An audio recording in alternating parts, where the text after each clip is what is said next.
What is Christmas really about? Is it about the tree? Is it about the joyful people singing shitty Christmas songs back? Or is it about a guy who breaks in your house and touches your little boy? Well, maybe Christmas is all those things combined. I mean, Christmas is about giving, not receiving. Are you guys gay or something? Christmas is about receiving, not giving. And you know what else, kids? If you don't get what you want, scream and cry until your parents split up or they give you what they want.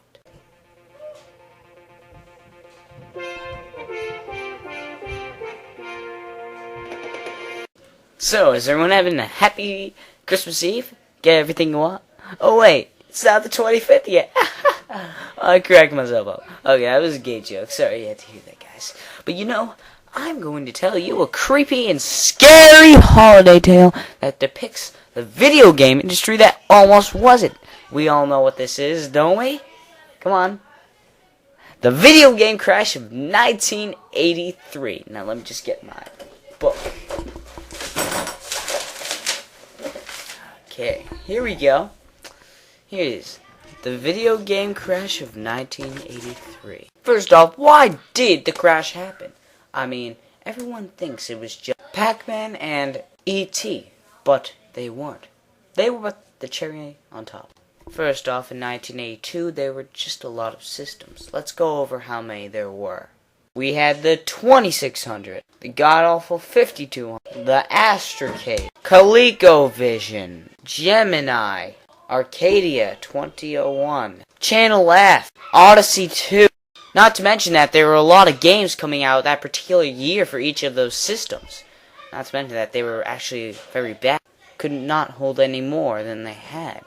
How this affected it would next year. People, they wouldn't be able to really... They have to sell everything off before next Christmas, and it would just be a big mess in trying to get the new games and get the old out. There was also a growing price war between computer companies, like Commodore. Their prices reached up to $500, but then they cut them a lot. This would affect it next year too. But also during that year, a very nice movie. A brilliant piece of work we call E.T. The boys at Atari sought to adapt it, so they bought the rights from Steven Spielberg and were going to make an adaptation of it. The problem with this was that they only had 6 weeks to make the game. Over those 6 weeks, a lot of hype built up about E.T. People were going to say that was the best game ever. But would E.T. be the best game of all time? Or would it be bad? And now for the calming images and an awkward moment in gaming.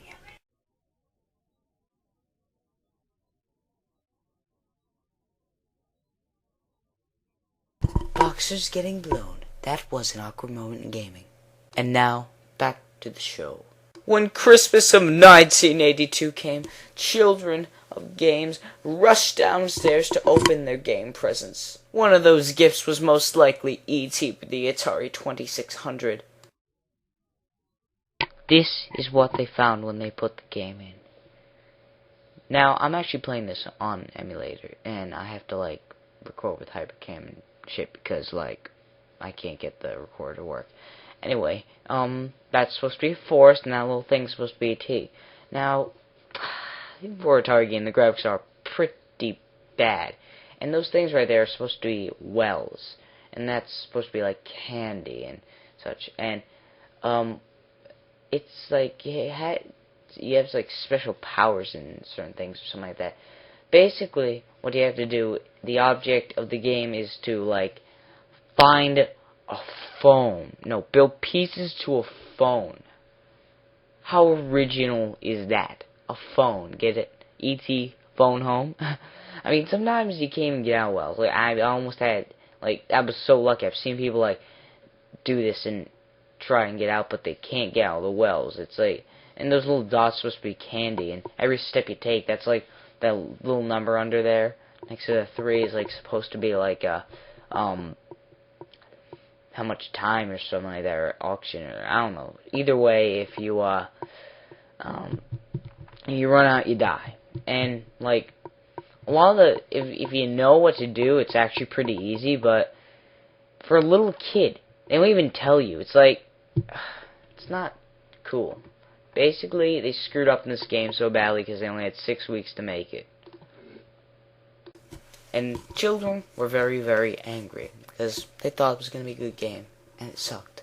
That's how I felt when I played Red Steel on the Wii. $50 down the drain.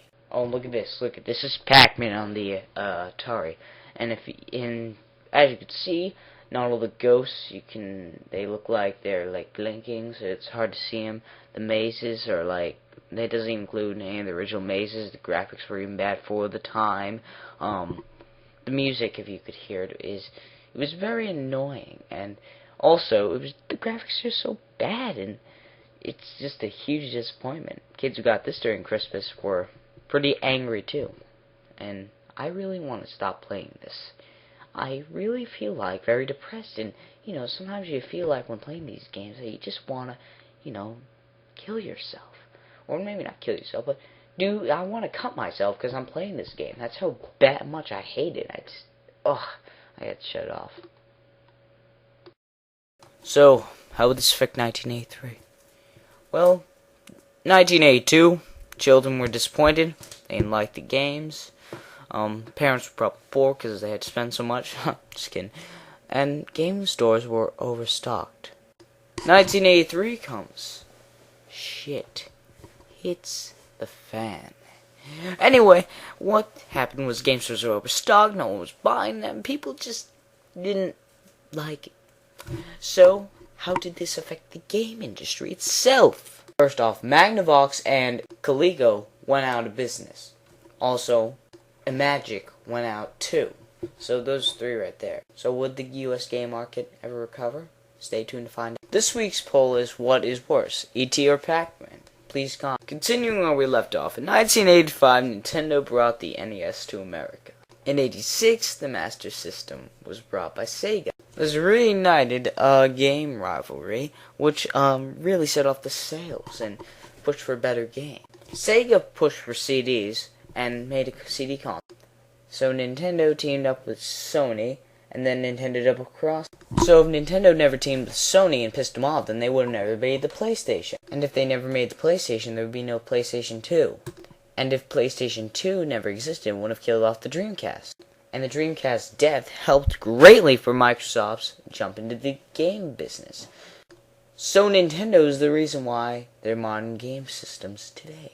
Basically, if Nintendo never been founded, those of you who are Sony and Xbox fanboys who hate Nintendo with all your guts and wish it was never founded, then you would not be the same person. You would not be playing the Xbox 360 or PlayStation 3. Nintendo is the reason why modern games exist today.